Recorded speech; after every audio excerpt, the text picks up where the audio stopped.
Max weber ने bureaucracy के बारे में क्या कहा, फीचर्स क्या बताए ब्यूरोक्रेसी के। ये है सोशोलॉजिकल थिंकर्स का टॉपिक। तो ब्यूरोक्रेसी अकॉर्डिंग टू वेबर इसके फीचर्स हैं। पहली है हायरार्किकल स्ट्रक्चर। हायरार्किकल स्ट्रक्चर मतलब एक सीढ़ी की तरह अरेंजमेंट, कि कोई टॉप पे है तो कोई लोएस्ट लेवल पे है। जो टॉप पे है उसकी अथॉरिटी ज़्यादा है, उसकी बात ज़्यादा मानी जाएगी। तो हायरार्किकल स्ट्रक्चर हर एक ऑर्गेनाइजेशन में ब्यूरोक्रेसी में है। Hierarchy is a formal structure where each level control the level below it। मतलब जो लेवल नीचे है उसे कंट्रोल करने वाला ऊपर का लेवल है।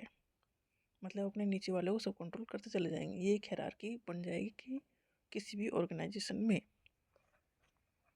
According to Weber every office and every official is a part of hierarchy. ये जो हायरार्की एक सिस्टम है, ये हर एक ऑफिस में है।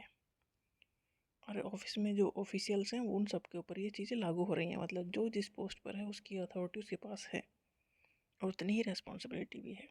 तो हायरार्की मतलब अरेंजमेंट है कि कोई कौन किसके सबॉर्डिनेट है, कौन उसका सबॉर्डिनेट है। जो सबॉर्डिनेट है उसे अपने जो उसके ऊपर है उसे उसकी बात माननी है। नेक्स्ट है डिवीजन ऑफ लेबर। मतलब जो इंसान जो काम अच्छे से कर सकता है उसे वही काम दिया जाना है। Each member of the bureaucracy has specific task. हर एक मेंबर का एक स्पेसिफिक टास्क है। जो प्रमोट करता है स्पेशलाइजेशन, मतलब जो जिसका स्पेशलाइज्ड पर्सन है वो उसी फील्ड में काम करेगा। तो ये हो गया division of labour.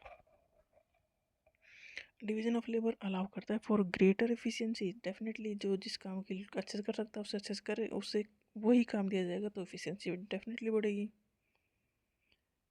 Greater efficiency focus on organisation goals. और जो इस गोल को वो अचीव करने की कोशिश कर रहे हैं उसे अच्छे से अचीव करेंगे।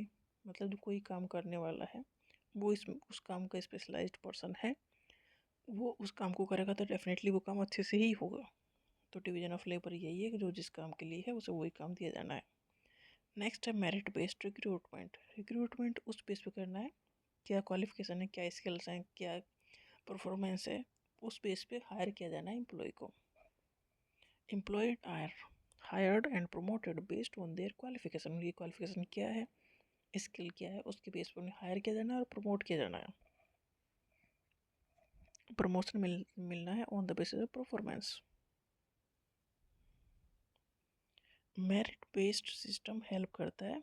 अगर मेरिट के बेस पे उन्हें रखा है लोगों को तो ये किस चीज़ में हेल्प करेगा, to ensure that the most qualified individuals are placed in a position of authority.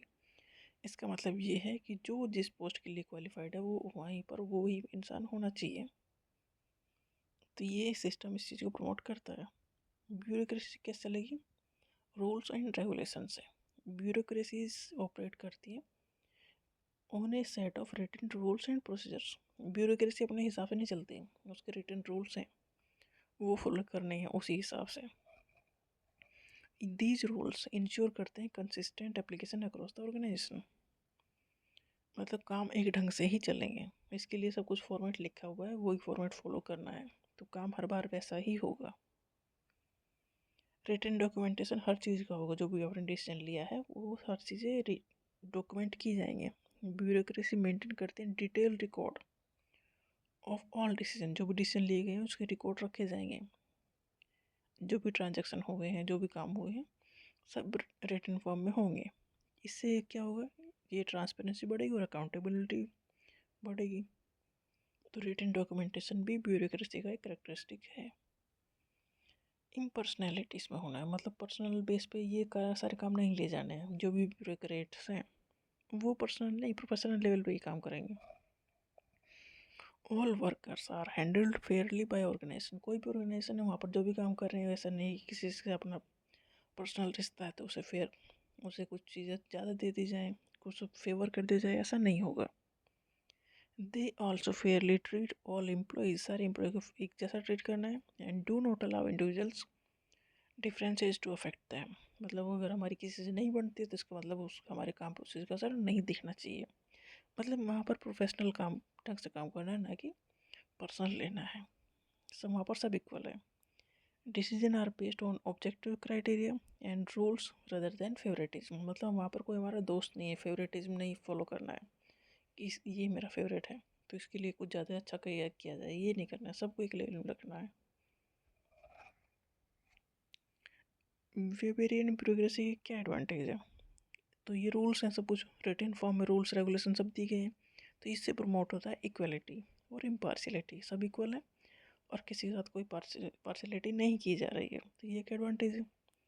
इसमें क्लियरली डिफाइंड रोल्स हैं कि किसे कौन सा काम करना है, तो इससे कन्फ्यूजन होगा कम। एंड इंश्योर करेगा टास्क और कम्प्लीटली सिस्टमेटिकली किए जाएँ, जो भी टास्क है वो कंप्लीट किया जाए सिस्टमेटिक ढंग से, तो इसमें कन्फ्यूजन कम होगा। डिवीजन ऑफ लेबर है, मतलब जो जिस काम के लिए बना है, जो जिस काम को अच्छे से कर सकता है उसे वही काम दिया जाएगा, तो इससे एक्सपर्टीज़ बढ़ेगी उस इंसान की भी और उस काम की भी इफ़िशियंसी डेफिनेटली अच्छी होगी।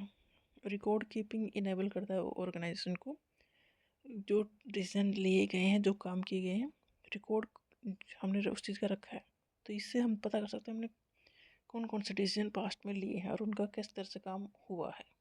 तो रिकॉर्ड कीपिंग एक देखने का काम भी करता है कि हमने कौन कौन से काम किए हैं, किस डिसीजन का कितना फ़ायदा हुआ है। डेफिनेटली इस चीज़ के क्रिटिसिज्म भी होंगे।